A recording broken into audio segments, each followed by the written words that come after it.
Welcome to the next session. In this session of measure phase, we are going to learn about normality. Normality is a topic we have already learned about it, but we have learned only one tool that is called histogram.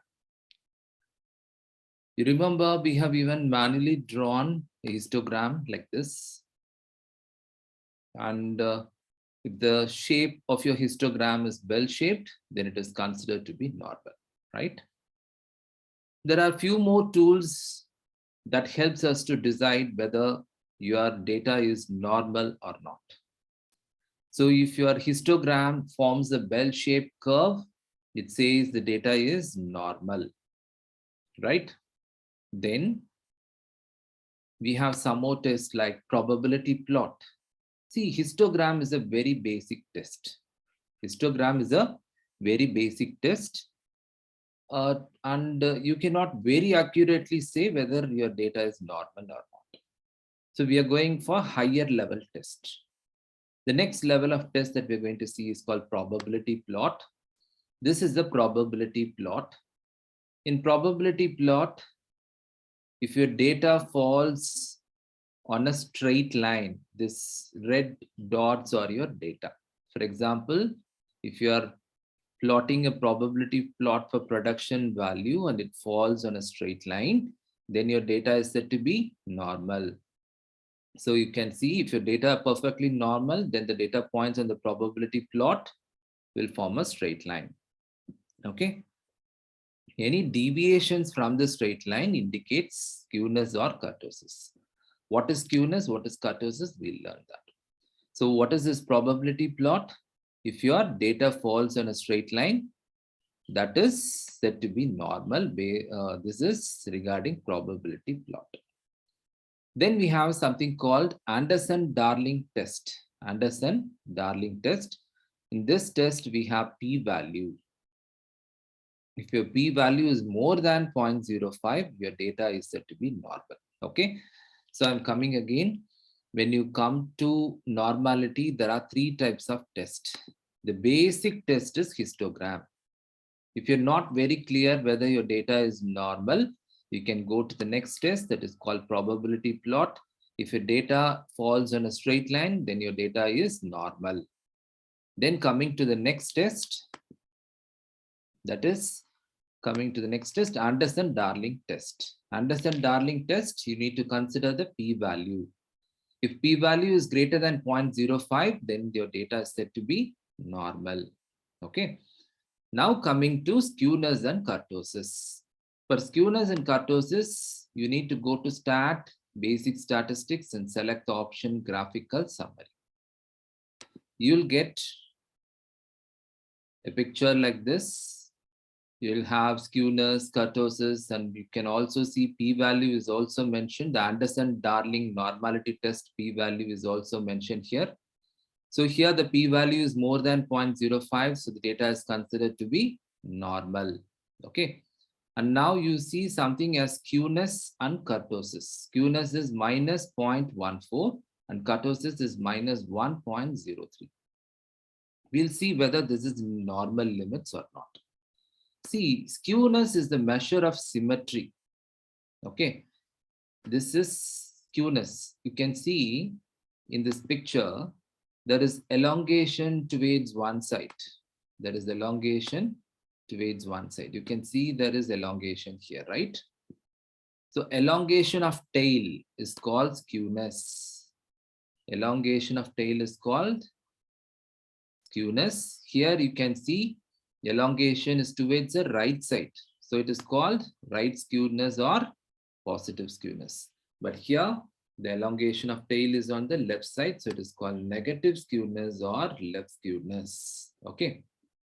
So the skewness is nothing but elongation of tail. It refers to the symmetry of your curve. Symmetry of your curve. Okay. So now I'm showing you the values of skewness. Skewness measures from -3 to +3.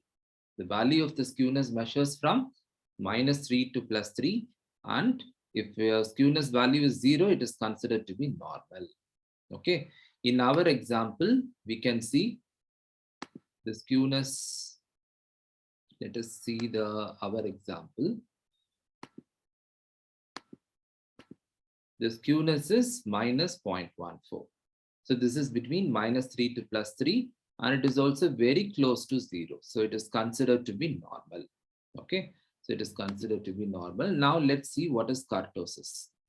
Kurtosis refers to whether your data is heavy-tailed or light-tailed. See, what is this heavy-tailed or light-tailed? See, this is the tail of your data. Okay, you can see this point, right? This curve, it is heavy-tailed. It is heavy-tailed, right? There is more data in the extreme part of your data. This is heavy-tailed, right? This is heavy-tailed. This part is heavy-tailed. So when you have a heavy-tailed data, that is called platykurtic. Platykurtic. And when you have less tail, light-tailed data, that could be either mesokurtic. This is mesokurtic, and this is leptokurtic.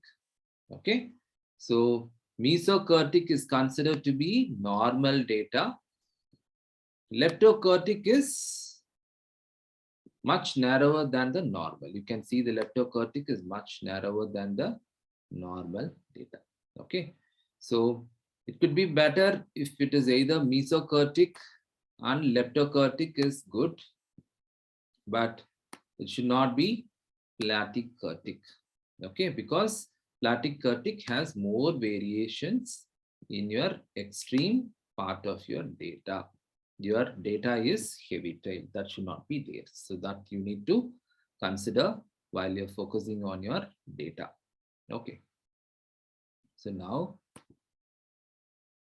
what is the kurtosis values? What are the kurtosis values? The kurtosis should also be between -3 to +3, and normal distribution kurtosis should be 0. Okay. If the kurtosis is more than 3, it is called leptokurtic, which is generally not good. Sorry, which is generally accepted. Whereas if the kurtosis is less than 3, it is platykurtic. Okay, sorry. If it is actually more than 3, it is leptokurtic, and if it is less than 3, it is platykurtic. Now let's see in our example, the kurtosis value is minus 1.03, right? So it is between -3 to +3. So the kurtosis value is also considered to be normal. So it is between -3 to +3. So both skewness and kurtosis should be between -3 to +3. So here we can see both are between -3 to +3, right? So what we have seen now, normality, histogram is there. Then we have probability plot. Probability plot should be on straight line.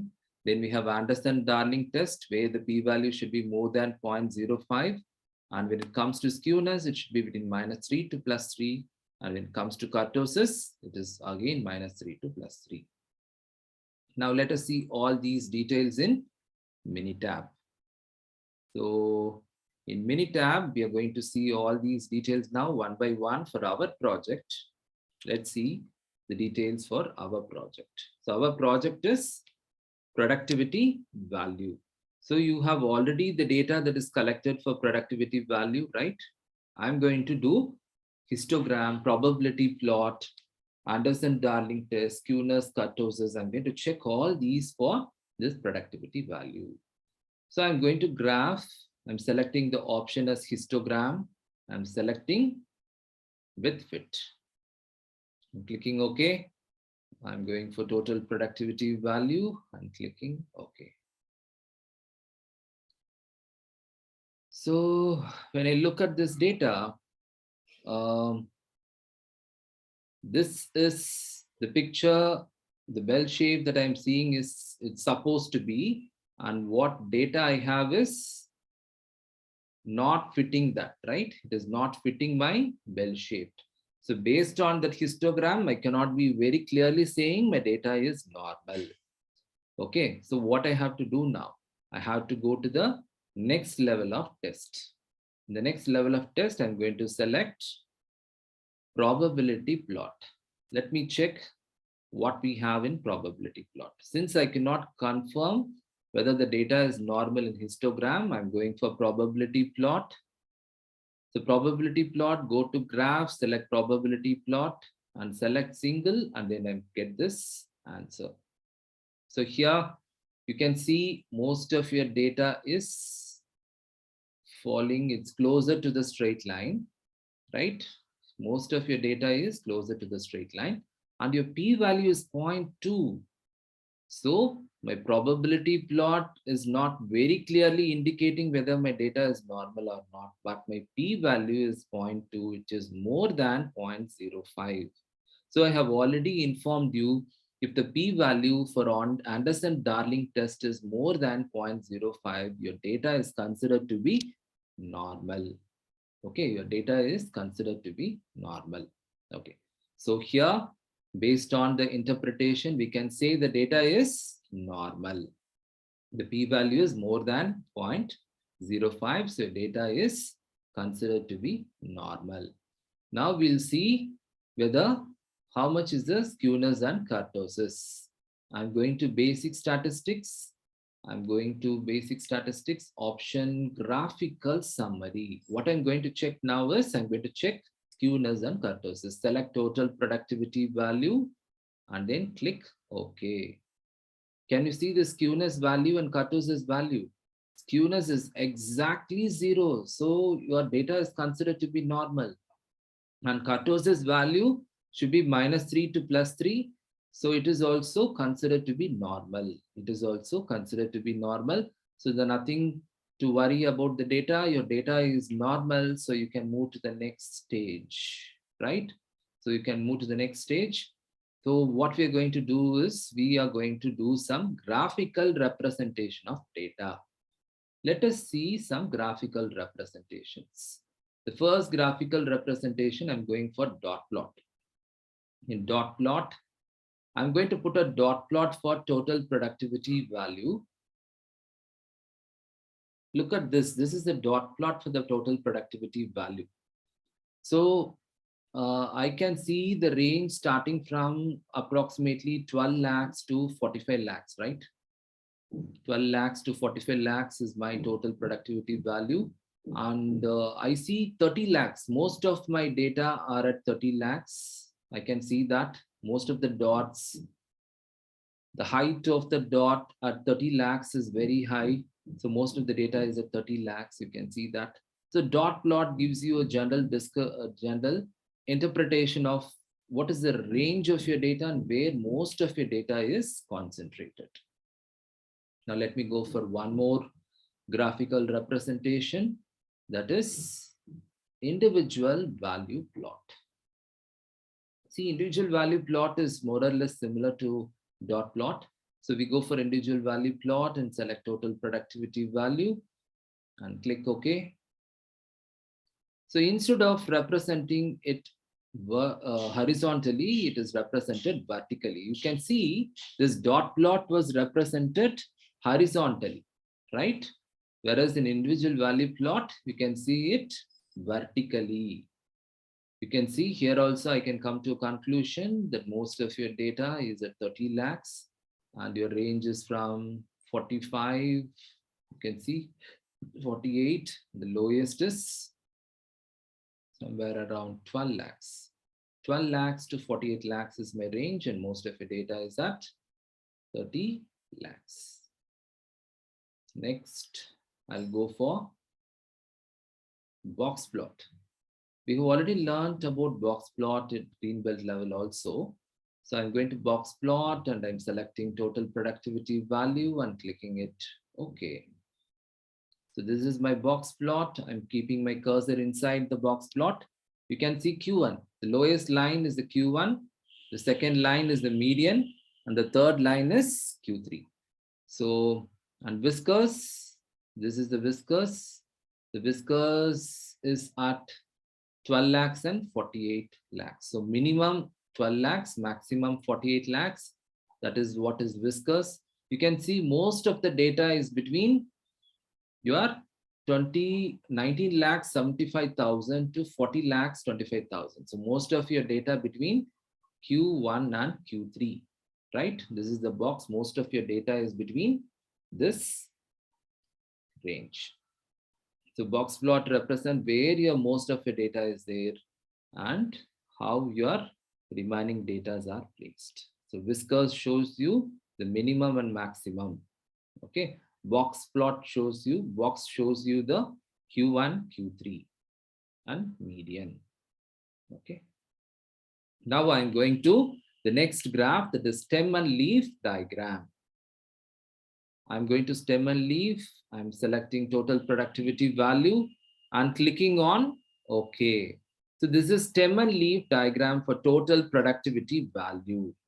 You can see this second column is the stem and the third column is called leaf. Here the stem, if it is stem is 1 and 2, it is 12 lakhs. Okay. If it is 4 and 5, it is 45 lakhs, 48 lakhs.